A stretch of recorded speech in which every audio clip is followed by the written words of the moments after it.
ও আম্মু গো, তোমার কিচেনে আগুন লেগে গেছে। আমার কথা শুনে আম্মু আম্মু দৌড়ে আসে। সবাই কিচেনে গিয়ে দেখে মুন্না রান্না করছে। গ্যাসের ফুল পাওয়ার দিয়ে দেয়ালে হেলান দিয়ে দাঁড়িয়ে আছে। আম্মু গিয়ে তাড়াতাড়ি গ্যাস বন্ধ করে বলে, কি করছিস তুই এগুলা? আজ আবার কার সাথে কি হয়েছে?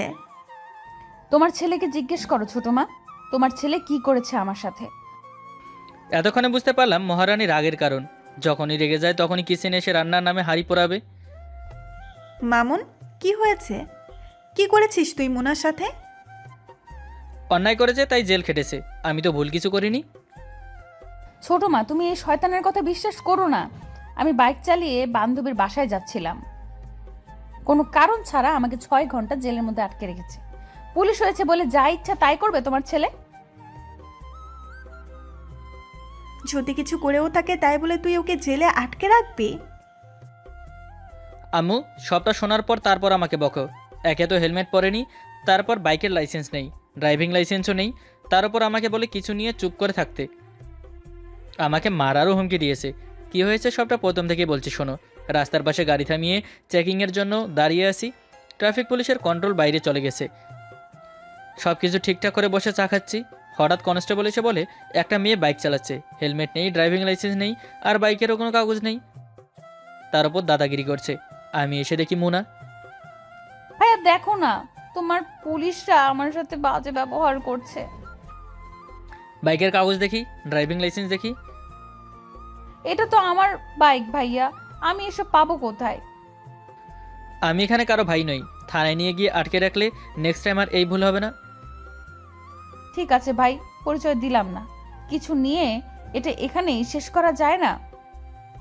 তোর এত বড় সাহস, তুই আমাকে ঘুষ দেবার কথা বলছিস? কনস্টেবল, গাড়িতে তোলো এটাকে।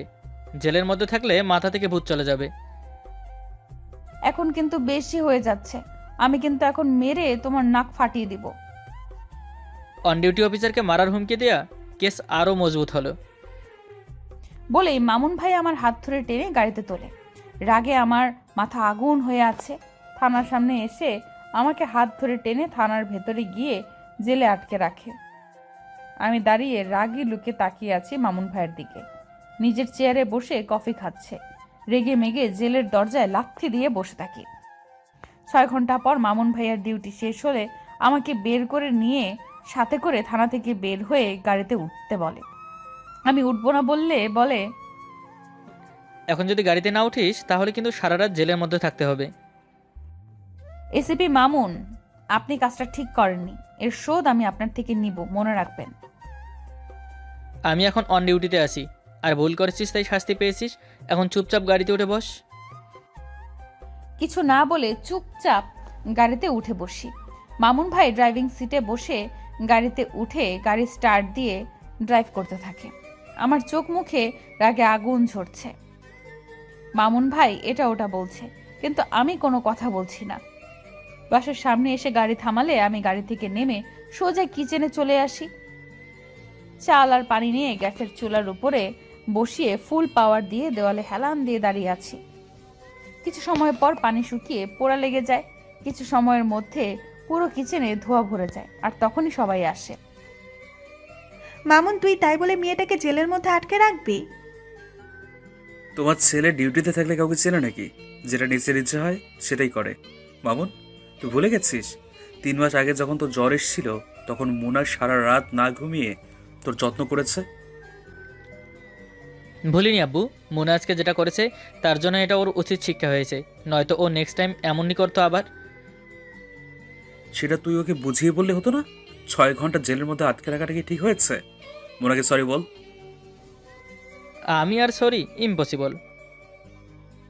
বলেই মামুন ভাইয়া কিচেন থেকে বের হয়ে চলে আসে। ছোট মা আমাকে কিছু বলতে যাবে তার আগেই আমি রেগে মেগে কিচেন থেকে বের হয়ে রুমে এসে দরজা বন্ধ করে বেডে বসে থাকি। এই দুইটাকে ভাবছি বিয়ে দিয়ে এক করে দিব, কিন্তু দুইটাই যেভাবে সারাক্ষণ লেগে থাকে, এরা সংসার করবে কিভাবে? বিয়ে হয়ে গেলে তখন ঠিক হয়ে যাবে। বাবা মার মরা মেয়ে মোনা আমাদের পেয়ে সব ভুলে গেছে, কিন্তু মামুন এমন করলে ওর তো কষ্ট হবে এক সময়। আমি মামুনের সাথে কথা বলবো। তোর সাথে কিছু কথা ছিল। বলো, আমি শুনছি। দেখ বাবা, মোনা বাবা মা মরা মেয়ে। তুই যদি ওর সাথে এমন করিস তাহলে ও কি তোর ব্যবহারে কষ্ট পাবে না বল? ও ভুল করেছে আব্বু, আমি শুধু ওর ভুলটা ওকে ধরিয়ে দিয়েছি। সেটা ওকে বাসায় গিয়ে এসে বুঝিয়ে বললেই হতো। গিয়ে সরি বল মেয়েটাকে। আমি ঠিক আছে বলে ফাইল রেখে মুনার রুমের সামনে এসে দরজায় নক করি। আমি কারোর সাথে এখন কথা বলার ইচ্ছে নেই, যাও এখান থেকে। মুনা, আমি মামুন, দরজা খোলো। তোমার সাথে আমার কোনো কথা নেই, আর আমাকে তুমি আজ থেকে মুন বলেও রাখবে না। আচ্ছা ডাকবো না, দরজা খোল, 5 মিনিট কথা বলে চলে যাব। বলেছি না তোমার সাথে কথা বলবো না, যাও এখান থেকে। আমার মাথাটা খুব ব্যথা করছে, প্লিজ লক্ষ্মীটি একটু দরজাটা খোল। আমি মামুন ভাইয়ের সাথে যতই রাগ করে থাকি না কেন, ওর কিছু হলে আমার রাগ তখন আর থাকে না। আমি তাড়াতাড়ি দরজা খুলে মামুন ভাইয়ের হাত ধরে রুমে নিয়ে এসে বেডে বসিয়ে দিয়ে বলি, তুমি শুয়ে পড়ো, আমি তোমার মাথা টিপে দিচ্ছি। মাথা কেন টিপতে হবে? তুমি না বললে তোমার মাথা ব্যথা করছে? সেটা তো তুই দরজা খুলেছিলি না, তাই মিথ্যা বললাম। ইচ্ছে করছে মেরে নাক ফাটিয়ে দেই। অসুস্থতা নিয়ে কেউ মিথ্যা বলে? সরি রে, তোর সাথে অমনটা করা আমার ঠিক হয়নি, খুব কষ্ট পেয়েছিস তাই না? তুমি সরি বলেছো না, আর কষ্ট নেই। আমার বউটা এত ভালো কেন? তোমার বউ কে? তুমি বিয়ে করেছো কবে? করিনি, তবে করব। আর আমার বউ তো তুই। ইস, শখ কত! তোমার মতো পচা পুলিশ অফিসারকে আমি কেন বিয়ে করব? তাহলে তো আব্বু আমাকে বলতে হয় অন্য মেয়ে দেখেতে আমার জন্য। আমার কথা শেষ হবার আগেই মোনা আমাকে বেডে শুয়ে আমার বুকের ওপর উঠে ইচ্ছে মতো কিল ঘুষি দিতে থাকে। কি করছিস, থাম এবার। আর কখনো অন্য মেয়ের কথা বলবে না। আমার ভুল হয়ে গেছে, আর এইবার আল্লাহান মাফ করে দে। আমি আর কোনোদিনও ভুল হরি কোনো মাইয়ার কথা কমু না নে। আমি হাসতে হাসতে মামুন ভাইয়ের বুকে মাথা রাখি। মামুন ভাই আমাকে 2 হাতে জড়িয়ে ধরে কপালে চুমু দেয়। দুইটাকে বোঝা কঠিন, একটু আগে কি করে আসলো কিচেনে, আর এখন আবার ভাব হয়ে গেছে। ওরা একে অপরকে ভালোবাসে, তাই এমন করে। শুভ কাজটা যত তাড়াতাড়ি সম্ভব সেরে ফেলতে হবে। রাতে দুজনের সাথে কথা বলবো, এখন চলো এখান থেকে। ছেলে মেয়ে কি করছে লুকিয়ে দেখতে হবে না? আমাদের ছেলে মেয়ে বড় হয়ে গেছে। আমার একটা কেস নিয়ে কাল পরশু ঢাকার বাইরে যেতে হবে, একদম ফাজলামো করবি না। আর বাইরে যেতে হবে না, পুলিশের চাকরি করে কত শত্রু বানিয়েছি জানি না। আর আমার কিছু না করতে পেরে তোর বা আব্বুর ক্ষতি করতে পারে, তাই সাবধানে থাকবি। তোমার জন্য তো মরতেও পারবো। আমি অহংকার করি তোমার জন্য। তুমি একজন সৎ আর অনেস্ট পুলিশ অফিসার, তাই এটা স্বাভাবিক তোমার শত্রুর সংখ্যাও বেশি হবে। অনেক বুঝতে শিখে গেছে আমার পিচ্ছি বউটা। আচ্ছা এখন ওপর থেকে ওঠ, খেয়ে খেয়ে মোটা হয়ে গেছিস। কি বললে? আমি মোটা হয়ে গেছি? তোমাকে তো আজকে আমি বলেই আবার মামুন ভাইয়ের বুকে হাত ছুটতে থাকি। কিছু সময় পর মামুন ভাই আমার সাথে গল্প করে চলে যায়। রাতে সবাই একসাথে ডিনার করে নেই। মামুন ভাই তার রুমে যেতে নিলে ছোট মা বলে, মামুন একটু ওখানে বস। মুনা তুই, তোদের সাথে কিছু কথা আছে।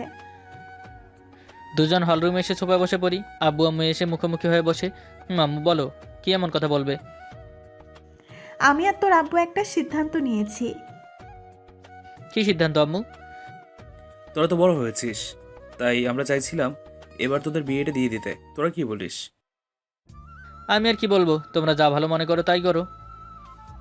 কি রে মা, তুই কিছু বল। তোমরা তো আমার সব ছোট মা। তোমরা তোমরা যা বলবে তাই শুনবো। আলহামদুলিল্লাহ, তাহলে এই সপ্তাহে বিয়ের দিন ঠিক করি। তোমাদের যা ইচ্ছা হয় তাই করো আব্বু। আমাকে কাল পরশু ঢাকার বাইরে যেতে হবে, 2 দিন পর আসবো, তোমরা সাবধানে থেকো। আরো কিছু সময় আব্বু আম্মুর সাথে কথা বলে যে যার রুমে এসে ঘুমিয়ে পড়ি। পরের দিন সকালে ঘুম থেকে উঠে মামুন ভাইয়ের রুমে এসে দেখি ঘুমিয়ে আছে। মাথায় একটা শয়তানি বুদ্ধি খেলা করছে। ওয়াশরুমে গিয়ে একটা মগ নিয়ে পানি নিয়ে এসে মামুন ভাইয়ের মুখের উপর মারি। মামুন ভাই এক লাফে উঠে বসে, চোখ ডলতে ডলতে আমার দিকে তাকিয়ে থাকে। আমি হাসতে থাকি। এটা কি হলো? এই সকালে আমাকে ভিজিয়ে কেন দিলি? ইচ্ছে করছে তাই। এত সময় যদি একজন পুলিশ ঘুমিয়ে থাকে তাহলে দেশের কি অবস্থা হবে? দেশ রক্ষার জন্য তুই আসিস না? তোকে আজকে আমি বলে আমি উঠে মুনাকে ধরতে গেলে মুনা ছুটতে থাকে। দুজনে রুমের মধ্যে ছোটাছুটি করতে থাকি। অনেক সময় পর ছোটাছুটি করে মুনাকে ধরে ফেলি। মামুন ভাই আমাকে কোলে তুলে ওয়াশরুমে নিয়ে এসে ঝর্ণা ছেড়ে দেয়। কিছু সময়ের মধ্যে ভিজে একাকার হয়ে যায়। এটা কি হলো? এই সকালে গোসল করিয়ে দিলে? আমার গায়ে পানি ছুঁড়ে মারার আগে মনে ছিল না? এখন বোঝ, কত ধানে কত চাল। তোমার মাথা সরো এখান থেকে বলে আমি মামুন ভাইকে ধাক্কা দিয়ে ওয়াশরুম থেকে বের হয়ে রুমে এসে চেঞ্জ করে নিচে চলে আসি। কিরে, এই সকালে গোসল করলি আস? তোমার ছেলে ঝর্ণার নিচে দাঁড় করিয়ে দিয়েছে। আর তুই যে আমাকে ঘুমের মধ্যে পানি ছুঁড়ে মেরেছিস সেটাও বল। তোরা আর শুধরাবি না কখনো। আয় নাস্তা কর এখন। সবাই একসাথে বসে নাস্তা করে নেই, এরপর রুমে এসে চেঞ্জ করে নেই। স্যার কল করে বলে আজকেই যেতে হবে। আমি ঠিক আছে বলে রুম থেকে বের হয়ে আব্বু আম্মুকে বলে চলে আসি বাসা থেকে বের হয়ে থানায়। এরপর কয়েকজনকে নিয়ে চলে আসি অপারেশনে। কিছু স্মাগলিং গ্যাংকে ধরার জন্য আমাদের পাঠিয়েছে, সবাইকে হেডকোয়ার্টারে রেখেছে। আমার কাছে খবর আসে কাল রাতে স্মাগলিং হবে, আমরা সেই জন্য কাল প্রস্তুতি নিয়ে রাখি। পরের দিন রাতে আমরা আগে থেকেই চারপাশে ছড়িয়ে ছিটিয়ে থাকি। যখন স্মাগলিং করার জন্য আসে দুপক্ষের মধ্যে বেশ অনেক সময় গোলাগুলি হয়। সকাল 8টা হঠাৎ বাসায় মোবাইলে কল আসে। মামুন ভাইয়ের স্যার কল করেছে, বলে উনি কাল রাতে সন্ত্রাসীদের সাথে গোলাগুলি করার সময় মামুন ভাইয়ের হাতে গুলি লাগে। ওনাকে নিয়ে কাল রাতেই হসপিটালে চলে আসে, এখন ভালো আছে। কথাটা শুনে চোখের কোণে পানি চলে আসে।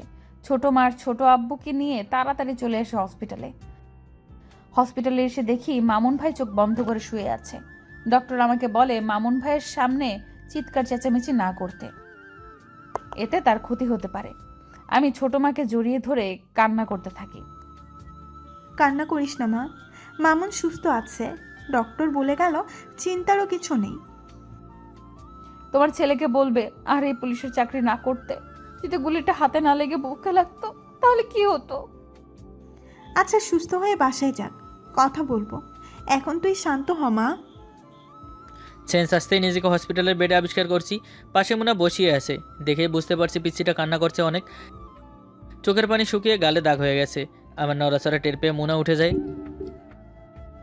তোমার সেন্স ফিরেছে? কেমন লাগছে এখন? আমি ঠিক আছি, হাতে একটু ব্যথা আছে। কি অবস্থা, কি করছিস নিজের? আমি ঠিক আছি, তুমি শুয়ে থাকো, আমি ডক্টরকে ডেকে নিয়ে আসছি। বলেই মুনা চলে যায়। ডক্টর আর আব্বু আমাকে নিয়ে মুনা কেবিনে আসে। ডক্টর আমাকে চেক আপ করে বলে কিছুদিন রেস্টে থাকতে। আমি জিজ্ঞেস করে হাতে গুলি লেগেছে, কিন্তু এত সময় চেঞ্জ ছিল না কেন? ডক্টর বলে গুলি হাড়ের ভেতর আটকে ছিল, ব্যথার তীব্রতা বেশি হবে, তাই ঘুমের ইঞ্জেকশন দিতে হয়েছে। আমি বাসায় যাব বলি ডক্টরকে। ডক্টর যাবার পারমিশন দেয়, তবে সাবধানে থাকতে বলে। কিছু সময় পর স্যার এসে আমাকে বলে 1 মাসের মধ্যে ডিউটিতে জয়েন করতে হবে না, পুরোপুরি সুস্থ হয়ে তারপর জয়েন হতে। আমি ঠিক আছে বলি। কিছু সময় পর হসপিটালের সকল ফর্মালিটি শেষ করে মামুন ভাইকে নিয়ে বাসায় চলে আসি। মামুন ভাইকে নিয়ে তার রুমে চলে আসি। বেডে শুইয়ে দিয়ে আমি নিচে এসে খাবার নিয়ে মামুন ভাইকে নিজ হাতে খাইয়ে দেই। এরপর মেডিসিন খাইয়ে মাথার ওপাশে বসে চুলে বিলি কাটতে থাকি। তোমাকে আর পুলিশের চাকরি করতে হবে না, তোমার কিছু হয়ে গেলে আমি বাঁচবো না। এটুকুতে এত ভয় পেলে হবে? কত পুলিশ অফিসার নিজের দায়িত্ব পালন করতে গিয়ে নিজের জীবন দেয় সেটা জানিস? সবাই যদি মৃত্যুর ভয়ে পুলিশের চাকরি ছেড়ে দেয় তাহলে আমাদের দেশের কি হবে ভুলে গেছিস? 1971 সালের কথা। আমার মুক্তিরা জানতো তাদের মরতে হবে, তাও আমাদের এই দেশকে স্বাধীন করার জন্য ঝাঁপিয়ে পড়েছে। তাদের এই ত্যাগকে কিছু মানুষরূপী অমানুষের কাছে হেরে যেতে দিবে না। এই রিকোয়েস্ট করিস না মুনা, নিজের দেশকে রক্ষা করতে গিয়ে যদি মারাও যাই আমার নামে তোরা গর্বের সাথে নিতে পারবি। ঠিক আছে, বলবো না, তবে 1 মাস আগে তুমি জয়েন করবে না, কিন্তু বলে দিলাম। আচ্ছা তাই হবে। কিসের মেডিসিন দিলি? ঘুমাচ্ছে? তোমার হাতের ব্যথার জন্য মেডিসিন দিয়েছে, ডক্টর বলেছে এটা খেলে ঘুম আসবে। কিছু সময়ের মধ্যে মামুন ভাই ঘুমিয়ে পড়ে। মুনার যত্নে কেটে যায় 7 দিন, অনেকটাই সুস্থ হয়ে গেছে ওর যত্নে। হাতে এখনো ভালো করে নাড়াতে না পারলেও ব্যথাটা খুব একটা নেই। হল রুমে বসে টিভিতে নিউজ দেখছি। মামুন এখন তো কিছুটা সুস্থ। তুই তাহলে এই শুক্রবার তোদের বিয়ের কাজটা সম্পূর্ণ করি, কি বলিস তুই? ঠিক আছে আব্বু। বিয়ের কথা শুনে মুনা লজ্জা পেয়ে আম্মুর বুকে মুখ লুকায়। দেখতে দেখতে চলে আসে শুক্রবার। খুব ধুমধাম আয়োজন করে আমার আর মুনার বিয়ে হয়ে যায়। মুনা আগে থেকে আমার রুমে এসে বসে আছে, আমি বাইরে দাঁড়িয়ে আছি। একটা কোটি টাকার প্রশ্ন মনের মধ্যে উদয় হয়, মেয়েদের নাকি লজ্জা বেশি। তাহলে আগে কেন মেয়েরা বাসার ঘরে গিয়ে বসে থাকে? দরজা খোলার শব্দে বুঝতে পারি আমার বর এসেছে। আমি বসা থেকে উঠে মামুনের সামনে গিয়ে ওকে সালাম করি। মামুন আমাকে ধরে তুলে বুকে জড়িয়ে নেয়, হুট করে কোলে তুলে বেডে নিয়ে এসে বসিয়ে দেয়। তারপর আমার ঘোমটা খুলে আমার দিকে তাকিয়ে বলে, মাশাল্লাহ, খুব সুন্দর লাগছে আমার বউকে। আমার কথা শুনে মোনা লজ্জা পেয়ে মুচকে হাসে। আমি মোনার থুতনিতে হাত রেখে মাথা উঁচু করে ওর কপালে ঠোঁট ছোঁয়াই। আজ থেকে আমাদের নতুন জীবন শুরু হলো। যেই প্রভুর হুকুমে আমরা আজ এক হয়েছি, তার কাছে শুকরিয়া আদায় করার জন্য 2 রাকাত নফল নামাজ পড়ে আমাদের নতুন জীবন শুরু করি। দুজনে উঠে উজু করে নেই। এরপর যে মহান রবের জন্য আমরা এক হতে পেরেছি তার শুকরিয়া আদায় করে দুজনের 2 রাকাত নামাজ পড়ে নেই। এরপর দুজনে এসে বেডে বসে পড়ি। আমি মুনার জুয়েলারি খুলতে সাহায্য করি। এই ভারী লেহেঙ্গা পরে আর থাকতে পারছি না, চেঞ্জ করতে হবে। আমি তোর জন্য একদম। আর তুই না, এখন আমি তোমার বউ, তাই আমাকে তুমি করে বলতে হবে। আমার পিচ্ছি চাচাতো বোন এখনই রোমান্টিক অত্যাচার শুরু করে দিয়েছে। সেটা তুমি যা ইচ্ছে বলো, এখন থেকে তুমি করে বলবে। আর বলো আমার জন্য কি? তোমার জন্য আমি একটা নীল শাড়ি এনে রেখেছি, আজকে এই রাতে দিব বলে। ওয়েট, আমি নিয়ে আসছি। বলেই মামুন উঠে গিয়ে ওয়ার্ড্রোব খুলে একটা শপিং ব্যাগ এনে আমার হাতে দেয়। আমি শপিং ব্যাগ খুলে দেখি একটা নীল রঙের শাড়ি। মুচকি হেসে বলি, তোমার পছন্দ এত সুন্দর জানা ছিল না তো। আমার পছন্দ বরাবরই সুন্দর, তুমি বুঝতে লেট করেছো। থাকা, নিজের প্রশংসা নিজের করতে হবে না, আমি চেঞ্জ করে আসছি। এখানেই চেঞ্জ করো, আমি তোমাকে হেল্প করছি। ইস কি শখ! আমি তোমার সামনে চেঞ্জ করতে পারবো না, আমার লজ্জা করবে। এখন তো আমি তোমার বর, এখনও এত লজ্জা?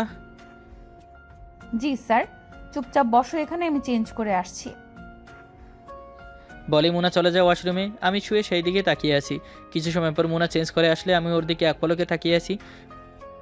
মুনা আমাকে ওর দিকে এভাবে তাকিয়ে থাকতে দেখে লজ্জা পেয়ে মাথা নিচু করে নেয়। আমি উঠে মুনার সামনে গিয়ে ওর গালে হাত রেখে আমার মুখোমুখি করে কপালে ঠোঁট ছোঁয়াই। মুনা কেঁপে ওঠে। আমার পিচ্চি বউটাকে ভীষণ সুন্দর লাগছে নীল শাড়িতে। আমি লজ্জা পেয়ে মামুনের বুকে মুখ লুকিয়ে নেই। মামুন আমাকে কোলে তুলে বেডে এনে শুইয়ে দেয়।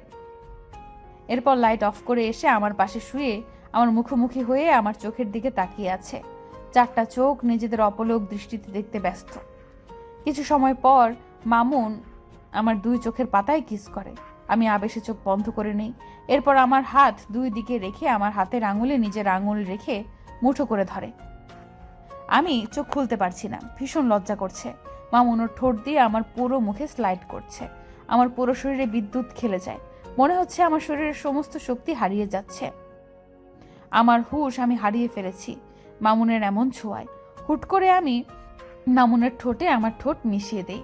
কতটা সময় 4 ঠোঁট নিজেদের মধ্যে আবদ্ধ ছিল মনে নেই। যখন দম আটকে আসছিল একে অপরের ঠোঁট ছেড়ে দেই। মামুন আমার কপালের সাথে ওর কপাল ঠেকিয়ে বড় বড় নিঃশ্বাস ফেলছে। আমারও একই অবস্থা। আমাদের একজনের নিঃশ্বাস অপরজনের মুখে আছড়ে পড়ছে। এতে করে দুজন যেন আরো বেশি ঘোরের মধ্যে হারিয়ে যাচ্ছে। আমাদের নিঃশ্বাস ক্রমশ ভারী হতে থাকে। মামুন কিছুটা নিচে গিয়ে আমার ঘাড়ে গলায় পাগলের মতো কিস করে। আমি 2 হাতে বিছানার চাদর খামচে ধরে আছি। মামুনের ছোঁয়া আমাকে পাগল করে দিতে শুরু করে। আপনারা এখন এভাবে কান পেতে আছেন কি শোনার জন্য? লজ্জা শরম হারিয়ে গেল নাকি রাইটারের মতো? তবে আমার তো লজ্জা করছে, আমি আর কিছু বলতে পারবো না, আর আমার বউ কিছু বলবে না। আমরা এখন আমাদের মতো ব্যস্ত হয়ে যাব। আরে আজ বাসর রাত, কত কিছু হবে বলুন তো। আমাদের টানা শুনে বিয়েটা নিজেই এবার করে নিন। মেয়েরা বিয়ের কথা বাসায় না বলতে পারলে ঘন ঘন শাড়ি পরে আব্বু আম্মুর সামনে ঘোরাঘুরি করুন। তবে আব্বু আম্মু বুঝে যাবে আমাদের মেয়ে বড় হয়ে গেছে। আর ছেলেরা যদি আপনাদের বন্ধুদের বিয়ে হয়ে থাকে তাহলে আব্বু আম্মুর সাথে সেই বন্ধুর কথা বারবার বলুন, তাহলে আব্বু আম্মু বুঝে যাবে আপনি কি বলতে চান। আর হ্যাঁ, এগুলো করে যদি কেউ আবার আব্বু আম্মুর হাতে পিটুনি খান তাহলে আমি বা লেখক সাহেব কেউ দায়ী নই কিন্তু। আজকের মতো আসছি, সবাই ভালো থাকুন আর সবাইকে ভালো রাখুন। আল্লাহ হাফেজ।